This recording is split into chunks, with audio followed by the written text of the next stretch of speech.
In this video, I am going to show you how to change your email and username on Fiverr. The email address associated with your Fiverr account can be easily changed through your account settings. To change your email with phone verification, 1. Visit the Fiverr website. You can find the link in the video description.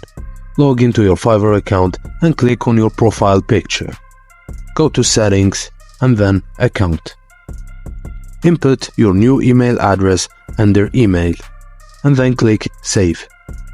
You'll receive an email confirmation to your new email address. Click on the link in the email to continue.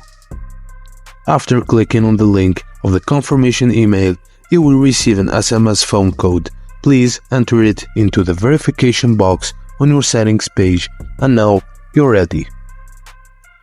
To change your display name, log in and then switch to Sell-in.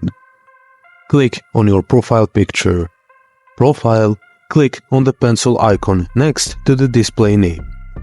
Edit your display name and then save changes. The name will be saved automatically and will be displayed according to the standardized capitalization practices. For example, Joseph will be saved as Joseph and David will be saved as David. Thank you for watching, and please don't forget to like and subscribe for more.